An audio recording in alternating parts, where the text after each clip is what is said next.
Hi friends, welcome to my channel life of సూర్య.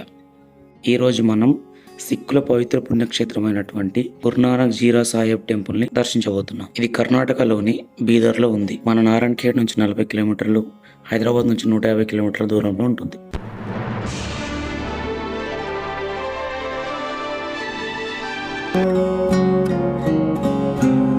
లోపలికి వెళ్ళిన వెంటనే వ్యూ అనేది లోపల చాలా బాగుంటుంది. ఒకసారి చూడండి.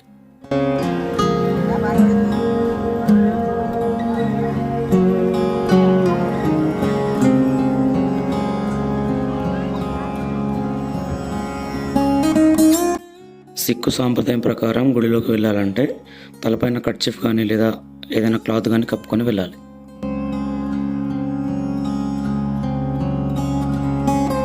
లోపల నుంచి చూస్తే టెంపుల్ మొత్తం పాలరాతితో కట్టడం జరిగింది.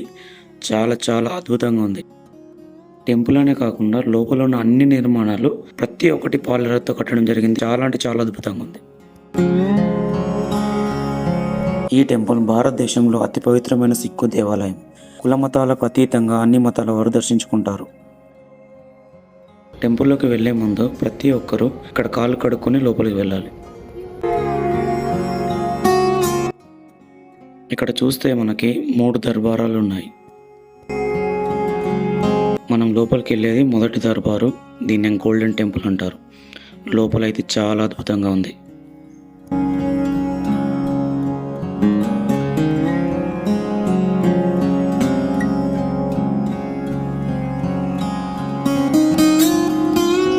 ఇక్కడ కట్టడాలన్నీ పాలరాతితో నిర్మించడం వల్ల చూడడానికి చాలా ఆకర్షణీయంగా ఉన్నాయి. ఇప్పుడు మనం వెళ్ళేది 2వ దర్బారు.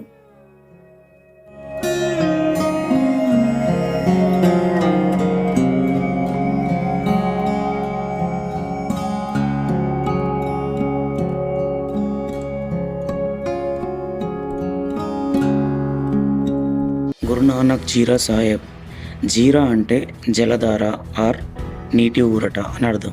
ఇక్కడున్న నీటికి 500 ఏళ్ల నాటి చరిత్ర ఉంది. బీదర్లో నీటి కరువు తట్టుకోలేక బాధపడుతున్న ప్రజలను చూసిన గురు మహారాజ్ ఒక రాతిని తన బొటన వేలుతో నొక్కగా ఆ రాతి నుంచి నీరు రావడం మొదలైంది. ఈ నీటిని తాగితే అన్ని రోగాలు పోతాయని ఇక్కడ ప్రజలు నమ్ముతారు. ఆ నీరు ఎక్కడి నుంచి వస్తుందో ఇప్పటికీ ఎవరికీ తెలియదు. ఇక్కడికి వచ్చిన ప్రజలందరికీ ప్రసాదంగా ఈ నీటిని ఇస్తారు.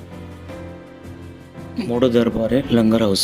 లంగర్ హౌస్ అంటే భోజనశాల అని అర్థం. ఇక్కడికి వచ్చిన భక్తులందరికీ 24 గంటల ఉచిత భోజన సదుపాయం ఉంటుంది. మీరు కనుక బీదర్కి వస్తే ఈ టెంపుల్ ఖచ్చితంగా దర్శించుకోండి. ఈ వీడియో కనుక మీకు నచ్చినట్లయితే లైక్ చేయండి, షేర్ చేయండి, నా ఛానల్ని సబ్స్క్రైబ్ చేసుకోండి.